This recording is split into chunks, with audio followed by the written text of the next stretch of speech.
As part of the Eastmain-Sarcelle-Rupert complex, Cisco was monitored for 8 years through environmental follow-up activities. A large number of Cree workers from the community of Waskaganish were involved in this work. To mark the end of the Cisco follow-up, the community organized a feast to thank the workers and highlight the importance of the work they carried out. The cisco is a very important fish to the community.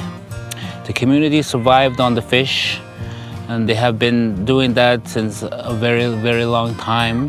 There's a lot of people knowing about us fishing cisco. They got them at the bay first, around in August. They move in at the mouth of the river and put the nets. We used to paddle with the small canoes all over the north shore and south shore. After they finished the fishing here, they used to go up to Smoky Hill. It takes about a week to reach the Smoky Hill. A lot of camping the Smoky Hill, they used to cut a lot of fish.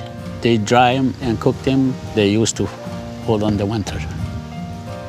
Annually at Smoky Hill, it starts in late August. The fish start to arrive. They congregate below Smoky Hill rapids, and then they spawn in late fall. And people already start to prepare for the annual migration of cisco. They go there in July and they start working on the weirs and everything to prepare for the upcoming fishing season. This annual migration of cisco, the whole community is involved. We have elders, we have adults, we have young children as well taken from the school. They get traditional outings, and they're also taught how to catch the fish, how to clean the fish, and how to smoke it and dry it, and also how to cook it. The cisco study started back in 2007, but it was official in 2008. Doing that study for that long, the community knew the importance of the study. It became easier and easier as the years went by because people knew that the study was oncoming, and then a lot of people, especially the elders, helped out. My trap line is up the river at the Smoky Hill. When the cisco went up the river, we know the best place to find out the cisco. We know a lot of places where to put the nets, where it's a good place to fish.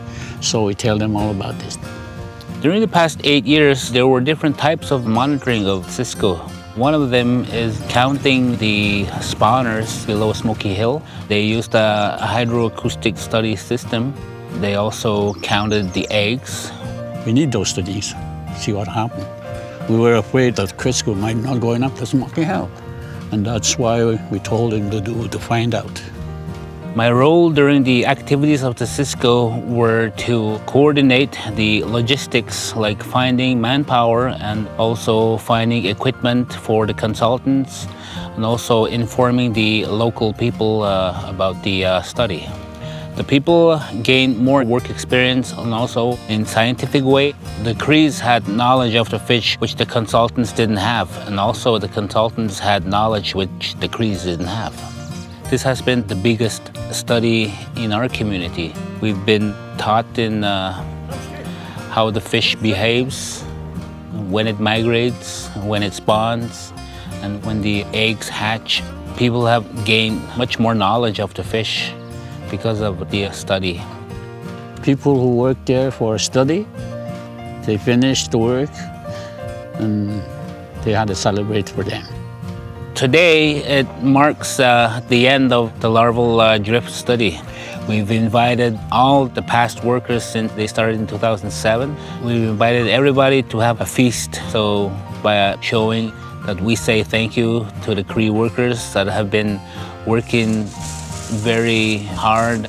As many people do when they have a contract that lasted so long, it's a custom to our traditional values to have a feast at the end of a study to thank each and everyone who participated in the larval drift study, and also to let them know that the scientific study has come to an end.